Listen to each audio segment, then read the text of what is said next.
Doctor Sachin Raj అత్యాధునిక world class physiotherapy treatment తో అన్ని రకాల నొప్పులకు శాశ్వత పరిష్కారం. Hi, welcome to our channel. ఈరోజు మనతో పాటు ఉన్నారు భారతీ శంకరపీఠ వ్యవస్థాపకులు శ్రీ అన్నవరపు తిరుపతిమూర్తి అవధాని గారు. నమస్కారం గురువు గారు. ఓం శ్రీ మహాగణాధిపతయే నమః. గురువు గారు, నాది ఒక పెద్ద సందేహం. నా సందేహం కాదు, ఆల్ ఓవర్గా కొంతమంది మూఢ భక్తులది అనుకోవచ్చు, లేకపోతే నాస్తికులది అనుకోవచ్చు, అదేవిధంగా అయోధ్య రామ మందిరం అంటే గిట్టని వాళ్ళదని కూడా అనుకోవచ్చు. సో ప్రశ్న ఏంటంటే, అయోధ్య రాములోరికి అపచారం జరుగుతుంది, మోడీజీ అస్ఖలిత బ్రహ్మచారి, సంసార కుటుంబం లేనివాడు, మోడీజీ రాములోరి ప్రాణప్రతిష్టకు అనర్హుడు, మరి ఏ విధంగా ఆ కార్యక్రమాన్ని యజమానిగా ఆయన చేతుల మీద జరిపిస్తారు, అదేవిధంగా ఏ శాస్త్రానికి అంతు చిక్కట్లేదు ఇది అనేది ఇది ఒక సోషల్ మీడియా ట్రోల్ అవుతుంది. సో ఈ విషయాన్ని పక్కన పెడితే ఇంకో విషయం ఏంటంటే, కొంతమంది పీఠాధిపతులు కూడా దీన్ని వ్యతిరేకిస్తున్నారు. సో మరి దీన్ని ఏ విధంగా మనం చూడొచ్చు?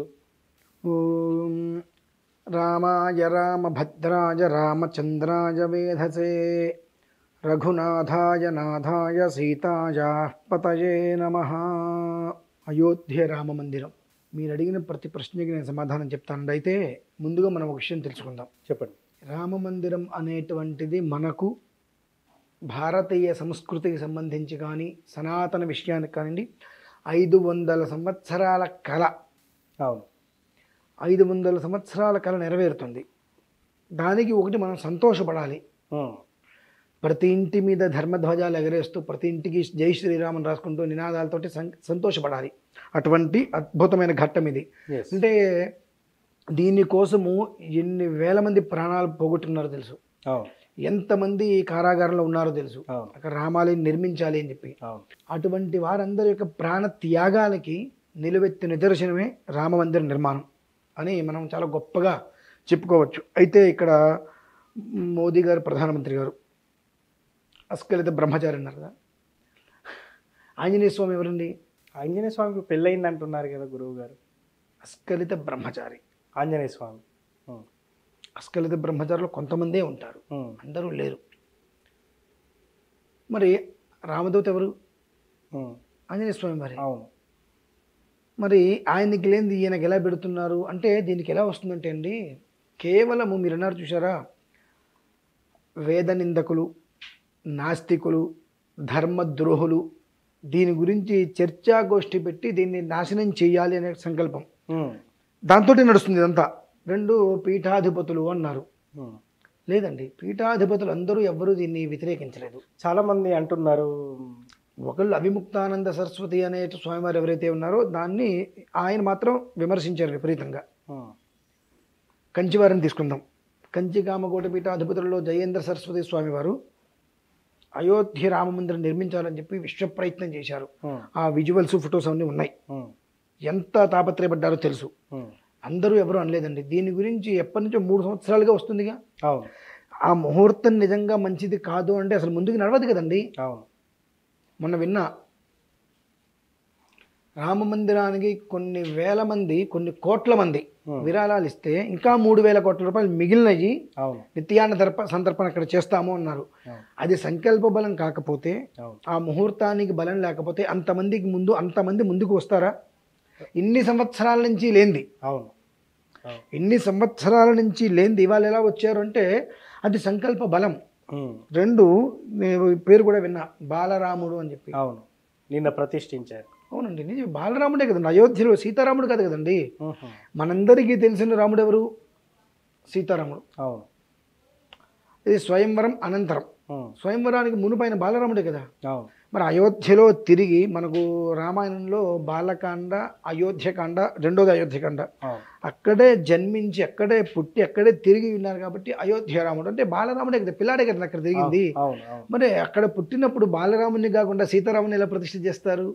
ఇవన్నీ కూడా ఖచ్చితంగా నిలకడలేని మనుషులు, స్వార్థపూరితంగా దేశద్రోహులు, ధర్మద్రోహులు, విద్రోహంగా చేస్తున్నటువంటి దుశ్చర్యలు ఏంటంటే ఏదో ఒక రకంగా దీన్ని ప్రభావితం చేయాలి, రాజకీయం రంగు పూయాలి, దీని మీద అల్లర్లు తీసుకురావాలి, గొడవలు తీసుకురావాలనేటువంటి చేసేటువంటి చిల్లర ప్రయత్నము అంటారు దీన్ని. అంటే ఇది తప్పు కాదంటారు. మోడీజీ, సాక్షాత్ మోడీజీ కొంచెం కాస్త కూస్తో హనుమంతుతో సమానం అన్నట్టుగా మీరు చెప్తున్నారు. కాస్త కూస్తో నేను అనండి, ఆ, ఇన్ని సంవత్సరాలలో ఎవ్వరి ద్వారా నిర్మితం కాలేకపోయింది, ఎవరు చేయలేకపోయారు. మరి ఆయన వచ్చిన తర్వాత చేస్తున్నాడంటే ఆయనే నాకు గొప్ప కాదు, ఇంకోటి కాదు, ఇంకోటి కాదండి. ఒక వ్యక్తిగా మనం తీసుకుందాం. ఎంతో మంది ప్రధానులు వచ్చారు వెళ్ళారు, ప్రధానులు వచ్చారు వెళ్ళారు, దాని మీద ఎవరు దృష్టి పెట్టలేదు కదా. సనాతన ధర్మాన్ని కాపాడుకోవాలి, సనాతన ధర్మాన్ని ముందుకు తీసుకువెళ్ళాలి, ధర్మాన్ని స్థాపించాలి అనేటువంటి ఒక జిజ్ఞాస ఎక్కడా లేదు కదా. మరి వాళ్ళ ఆ జిజ్ఞాసతోటి ఒక పిలుపుకి ఇన్ని వేల మంది, కోట్ల మంది, లక్షల మంది జనాలు ముందుకు వచ్చారు అని అంటే సంకల్ప బలం కాదంటారా? సంకల్ప బలమే. సంకల్ప బలము, ముహూర్త బలము. ఆ రాముడు వారు అందరి అయిన వాళ్ళు కాని వాళ్ళు ఏ దేవత విగ్రహానికి కూడా ప్రతిష్ఠకు అర్హులు కాదండి. ఆ అర్హతకు కూడా కొన్ని కారణాలు ఉంటాయి, కొన్ని విధానాలు ఉంటాయి. కొంతమందిని ప్రత్యేకతగా అర్హత కోసమే ఉన్నవాళ్ళు ఉంటారు. అటువంటి వారి కోసం రాముడు వారు ఎంతకాలం ఆగారు. ఎందువల్లనంటే ఇతపూర్వం ఉన్న వాళ్ళు మరి గట్టి గట్టి వాళ్ళే చేయొచ్చు కదా, ఎవ్వరూ చేయలేదంటే దృష్టి లేదు. ఓకే, ధర్మ దృష్టి నశించింది అందరిలో. ఈ ధర్మదృష్టి అనేటువంటిది ప్రపంచంలో ఇప్పటికీ చాలామందికి ఉంది ఇంకా. కాబట్టి అంతమందియు కలిసి మన రామ మందిరాన్ని నిర్మిస్తున్నారు. దానికి మనం సంతోషపడాలండి. ఎందుకంటే నిన్ననే నేను ఆరుమూరు అటు వెళ్ళొచ్చానండి. ఓకే, ఆరుమూరు వెళ్తుంటే ప్రతి ఇంటికి జై శ్రీరామ్ అని రాసి ఉంది. సూపర్. ఆ గ్రామం మొత్తం తిరిగా, జై శ్రీరామ్ అనేటువంటి ఇంటి ముందు నామం లేని గడప నాకు కనిపించలేదండి. రెండు వైపులా ఎంట్రన్స్ అవుతుంది జై శ్రీరామ్, జై శ్రీరామ్. ఎంత ఆనందపడ్డానంటే నేను 500 సంవత్సరాల తర్వాత రాముడు వారు మళ్ళీ ఆయన ఇంటికి ఆయన చేరుతున్నారు. ఎక్కడెక్కడెక్కడెక్కడెక్కడ తిరిగేశారు, మళ్ళీ ఆయన స్వగృహానికి ఆయన చేరుకుంటున్నారు అంటే ఎంత పండగండి. దీన్ని కూడా నానా విధములుగా భ్రష్టుత్వం చెందించాలని ఒక దురుద్దేశ్యంతో ధర్మద్రోహులందరూ కలిసి దీని మీద దండయాత్ర చేస్తున్నారు అనేటువంటిది అక్షర సత్యం. ఇందులో ఎలాంటి పీఠాధిపతులు కానివ్వండి, కంచి పరమాచార్య స్వామి వారు కానివ్వండి, శృంగేరి పీఠాధిపతులు కానివ్వండి, వీరెవరు కూడా రాంగ్ స్టేట్మెంట్లు ఎవరు ఇవ్వలేదే. ఎవరో ఒక పీఠాధిపతి ఆయనకి ఆధిపత్యం ఇవ్వలేదనో, ఆయన్ని అక్కడ తీసుకొచ్చి రాముడు వారి పక్కన పీఠం వేసి కూర్చోబెట్టలేదో, ఇంకోటినో కావచ్చు. పీఠాధిపతికి రాజకీయంతో సంబంధం ఏంటండి? మరి ఇలాంటి సమయంలో పీఠాధిపతులు సమన్వయం వహించాలి కానీ రాజకీయం చేయొద్దు కదండి. అదే నేను అంటున్నానండి, రాజకీయం ఏంటి? ఇప్పుడు కంచివారు ఉన్నారు, వారెవరు దాని గురించి చెడుగా మాట్లాడినట్టు ఒక దాఖలాలు లేవు. First of all. కాకపోతే సెకండ్, శృంగేరి వారు కూడా దాన్ని విమర్శించింది ఎక్కడా లేదు కదా.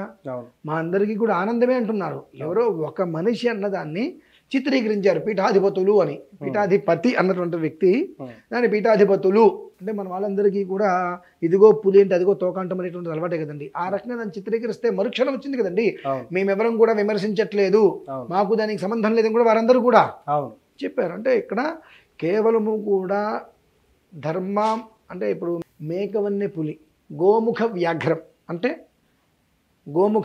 అంటే ఆవు మొహం పెట్టినటువంటి పులులు. ఓకే, మేకవన్నె పులి, మేకలాగా రంగు మార్చినటువంటి పులులు. ఇటువంటి వారందరూ కలిసి ధర్మాన్ని నాశనం చేసేటువంటి ప్రక్రియ తెస్తున్నారు మినహాయిస్తే ఇంతటి గొప్ప యోగం అండి. బాలరాముడు అంటే రామాయణం గురించి కొంచెం తెలుసుకున్న చాలండి. ఇప్పుడు ఆయన దశరథ మహారాజు ఏడుస్తూ ఉంటారు. 16 ఏడులు నిండినటువంటి రాముడు అసురులతో యుద్ధం చేయటమా, నా పిల్లవాడు చేయలేడు అంటుంటే, అంటే విశ్వామిత్రుడు వచ్చి అడుగుతాడు, మహారాజా నేను ఒక యుద్ధం చేస్తున్నా అంటే నీకేం కావాలంటే అది ఇస్తా, వరం కోరుకుంటే నీ రాముని పంపించంటారు. అంటే ఆయన బాధపడతాడు, మీరు ఆడిన మాట తప్పుతారు నేను అనుకోవట్లేదు అని చెప్పి ఆవేశంగా వెళ్ళిపోతాడు విశ్వామిత్రుడు. ఇప్పుడు కులగురు వశిష్ఠులు వారు ఉంటారు, మహారాజా ఏమనుకుంటున్నావు, రాముడు అంటే ఎవరు, విష్ణువంశ, నీకు అర్థం కావట్లేదు, అసలు విశ్వామిత్రుడు ఎవరు అనుకుంటున్నావు, ఈ యాగం చేసేటువంటి దానికి రక్షకి రాముడు అవసరమా, విశ్వామిత్రుడికి అవసరం లేదు. కానీ ఈ యాగం అనేటువంటి నెపముతో రాముడు వారికి కొన్ని మంత్రశక్తులను ఇవ్వటం కోసమే ఆయన తీసుకువెళ్తున్నారయ్యా, చక్కగా పంపించు అంటారు. ఆ సమయంలోనే రామలక్ష్మణుడికి బల అతి బల అనేటువంటి విద్యల్ని విశ్వామిత్ర మహర్షి ఇచ్చడం జరిగింది. అటువంటిది బాలరాముడు అక్కడ ప్రతిష్ఠిస్తున్నాడు. అందుకే దానివలన అంత శుభమే మినహాయిస్తే ఎక్కడా కూడా అపశృతి అపచారం అనేటువంటిది లేదండి. కేవలము కూడా ధర్మద్రోహులు, నాస్తికులు, వేద నిందకులు, పరాన్న భుక్తులు విరివిగా వృద్ధి చెందుతున్నారు కనుక దీన్ని చేస్తున్నారు. చిన్న ఉపమానం చెప్పి ముగించేస్తాను. ఒక రాజ్యం సుభిక్షంగా క్షేమంగా ఉంది అంటే దొంగలకి, దొండగులకి, ఇటువంటి వాళ్ళందరికీ కూడా దొంగతనం చేయడానికి అర్హత ఉండదు, అవకాశాలు దొరకవు. వాళ్ళందరూ కూడా ఒకటయ్యి రాజకీయం బాగాలేదని చెప్పి దుమ్మెత్తి వస్తుంటారు. అటువంటి ప్రక్రియ మినహాయిస్తే ఈ ముహూర్తంలో ఎలాంటి లోపం ఉన్నప్పటికీ కూడా ఇంతవరకు రాదు. ఆదిలోనే హంసపాదుంటే విఘ్నాలు చాగిపోతుంది. కానీ ఇన్ని కోట్ల మంది, ఇన్ని లక్షల కోట్ల, ఇన్ని వేల కోట్ల రూపాయలు డొనేషన్గా పంపిస్తే ఇంకా ఇన్ని వేల కోట్ల రూపాయలు మిగిలింది నిత్యాన్నదానం చేస్తున్నాము అని అంటే మరి అంత తేలికైన విషయం కాదండి. వాళ్ళ ఆలోచన కానివ్వండి, ఆచరణ కానివ్వండి ఎంతో గొప్పగా ఉంది. అక్కడికి మనం వింటూనే ఉన్నాం, గ్రద్దలు ఎక్కువగా వస్తున్నాయని, భల్లూకాలు అనగా ఆయన మన జాంబవంతుడు ఇవన్నీ విరివిగా తిరుగుతున్నాయని చెప్పి ఇంతకుముందు ఎప్పుడు వినలేదుగా.